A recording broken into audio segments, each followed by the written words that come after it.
Catan Histories, Settlers of America takes Catan History series and plants it in America during the train phase of when all the trains were being built. This game has a few problems going forward. Namely, I think it lasts too long. The game is way too long for what it is, and really in the 3 and 4 hour period, I think that's a downer for this game. In addition, it only plays 3 or 4 players. I think I might like it better 3 to 5, although I don't think I'd want to add any length onto the game.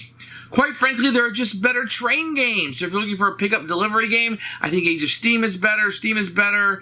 You've got Railroad Tycoon that is better, which is the Railway series. I think there's, and in the 18XX series, you want to get it really off, or Ticket to Ride if you want really light. I just don't think this is a train game that I would pick to play. So who's going to enjoy this? People who like the history of America and really like this time period and want a Catan experience with that. I think everybody else, if you don't have a great bit of nostalgia either for this game or for the Catan series, I think this game has passed time by and it's just too old. It doesn't give you enough. Now, it does minimize the trading, which is a plus for me, because trading to me is Catan, but I don't enjoy it in games. I don't enjoy it in Catan in particular. It's okay. I don't feel like it's an equalizer in a game where maybe the game should be the equalizer, but it's fine. Some people are really like trading. It's going to minimize it. It'll take some of that meanness of blocking out of it because you have the coin system included in this one. Listen, if you really like Catan, you're looking for something a little bit different with some pick up and deliver, some train building, this may be it for you. For everybody else, I think it's going to be an instant pass, and for me, it's definitely a purge. Here's Catan History, Settlers of America, Trails to Rails, which might have the longest name in board gaming history. Once we open up inside, we'll take a look at the rulebook. We'll see this in just a few minutes. Then you're going to have a board, which I'll pull out once I go through this, and a semi-custom insert. You're going to have these wooden rails that will be put down on the board. They'll come in your different colors. A ton of little wooden bits. Nothing really out of the ordinary here. You have these player aids, which are pretty good cardboard. Some of these games they've gone a little cheaper on, but it'll tell you the price and the cost of everything. Going to have a red and blue die. No wonder why they didn't put a white one in there.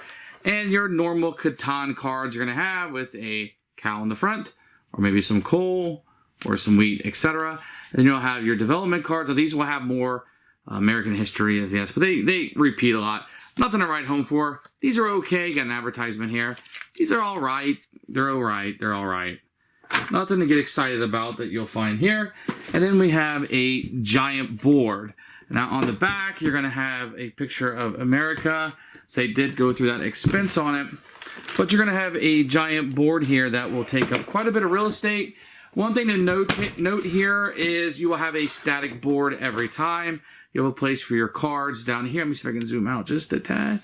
And then you'll see over here, you're going to have another player aid that will be set there, give you the price one over here also. So it's going to be a static board every time you play with some rails on here and etc. So a little bit different. And there'll be some spots that you can put these down if you want to.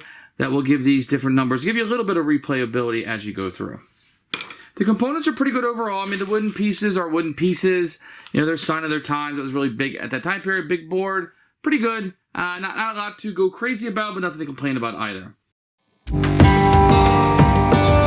So here's the rule book. What you're going to see is an overview of just kind of the story behind it and a picture of the board.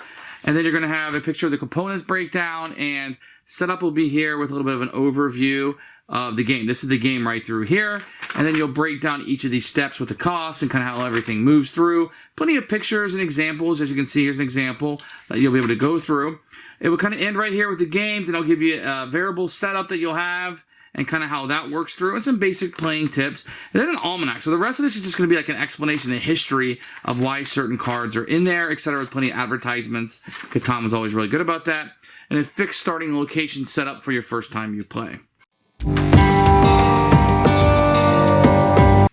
So what you're going to do is in most Catan games, you're going to roll the dice, and all of the 6s on the board will activate, and you will get resources for that. If it's a 7 that you happen to roll, then you'll move the robber, and he'll steal from the locations, etc. As you go through, you move him, you steal a resource, people will lose at those locations. So you don't want to roll 7s, which is the most common one on the die. Then you can trade with the other players. For example, you might want to trade 2 cattle to get a coal because you really need one. Or you can use the gold resource And what you can do with that, if you have gold, then you'll be able to exchange it 2 for 1 for any card of your choice.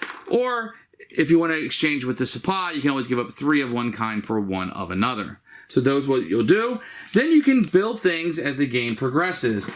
And if you look here on the handy dandy cheat sheet, you give up a cow, a wheat, and a wood, and get a settler onto the board. You can buy development cards. So based on what resource you have, it's why you're trading them, is to get the ones that you want. You can purchase these items and put them down on the board.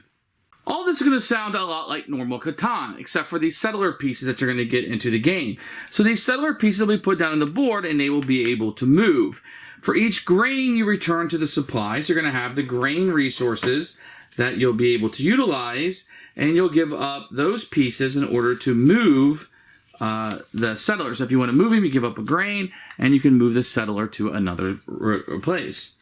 Now, if you end up moving into one of these empty city spots, you can then build a city for the amount that would have, and you would put one of these out that you would have.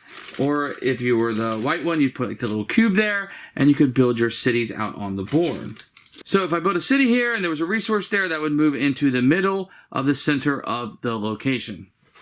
So one other aspect you're going to have to be building these rails out. And as you put these out, your trains will be able to move across the rails. So you can move those, and you'll be giving up the coal cards, the resources, in order to move your trains across these rails. And that's what you'll be attempting to do throughout the game. So there's no roads in this one. It's rails, but they're going to be a little bit different because you're moving these trains as you go. So let's say your train, let's say there's a settlement here, and there's a train rail here, and your train ends up adjacent to the city of another person. So in this case, red, I can deliver my cube here and place it there. And that's going to allow me to be in that location and deliver the cubes. Now, whoever delivers all of their cubes is going to be the winner of the game.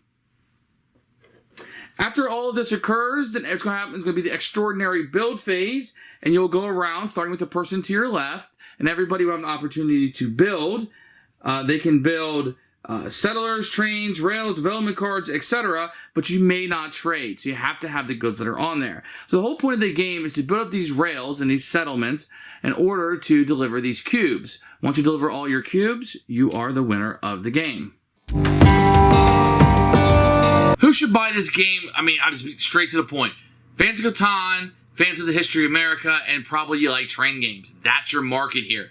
If you really want to try out a different Catan game, you want a variant, you want the history, but you want something a little bit different, and you don't like the trading aspect of Catan, this could be it for you. It's a little too long for me.